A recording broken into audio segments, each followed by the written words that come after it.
90 സങ്കീർത്തനം. കർത്താവേ, നീ തലമുറ തലമുറയായി ഞങ്ങളുടെ സങ്കേതമായിരിക്കുന്നു.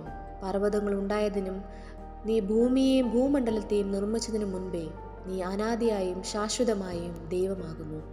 നീ മർത്തിനെ പൊടിയിലേക്ക് മടങ്ങിച്ചേരുമാറാക്കുന്നു. മനുഷ്യപുത്രന്മാരെ തിരികെ വരുവീൻ എന്നും അരുളി ചെയ്യുന്നു. 1000 സംവത്സരം നിന്റെ ദൃഷ്ടിയിൽ ഇന്നലെ കഴിഞ്ഞുപോയ ദിവസം പോലെയും രാത്രിയിലെ ഒരു യാമം പോലെയും മാത്രം ഇരിക്കുന്നു. നീ അവരെ ഒഴുക്കിക്കളയുന്നു. അവർ ഉറക്കം പോലെയത്രേ. അവർ രാവിലെ മുളച്ചു വരുന്ന പുല്ലുപോലെയാകുന്നു. അത് രാവിലെ തഴച്ചു വളരുന്നു, വൈകുന്നേരം അത് അരിഞ്ഞു വാടിപ്പോകുന്നു. ഞങ്ങൾ നിന്റെ കോപത്താൽ ക്ഷയിച്ചും നിന്റെ ക്രോധത്താൽ ഭ്രമിച്ചും പോകുന്നു.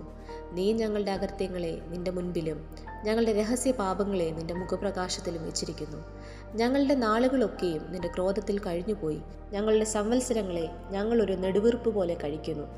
ഞങ്ങളുടെ ആയുഷ്കാലം 70 സംവത്സരം, ഏറെയായാൽ 80 സംവത്സരം. അതിൻ്റെ പ്രതാപം പ്രയാസവും ദുഃഖവും അത്രേ. അത് വേഗം തീരുകയും ഞങ്ങൾ പറന്നു പോവുകയും ചെയ്യുന്നു. നിന്റെ കോപത്തിൻ്റെ ശക്തിയെയും നിന്നെ ഭയപ്പെടുവാൻ തക്കവണ്ണം നിന്റെ ക്രോധത്തെയും ഗ്രഹിക്കുന്നവൻ ആർ? ഞങ്ങൾ ജ്ഞാനമുള്ളൊരു ഹൃദയം പ്രാപിക്കത്തക്കവണ്ണം ഞങ്ങളുടെ നാളുകളെ എണ്ണുവാൻ ഞങ്ങളെ ഉപദേശിക്കണമേ. യഹോവേ, മടങ്ങി വരണമേ. എത്രത്തോളം താമസം? അടിയങ്ങളോട് സഹതാപം തോന്നണമേ.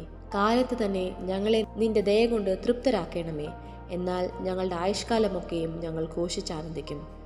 നീ ഞങ്ങളെ ക്ലേശിപ്പിച്ച ദിവസങ്ങൾക്കും ഞങ്ങൾ അനർത്ഥം അനുഭവിച്ച സംവത്സരങ്ങൾക്കും തക്കവണ്ണം ഞങ്ങളെ സന്തോഷിപ്പിക്കണമേ.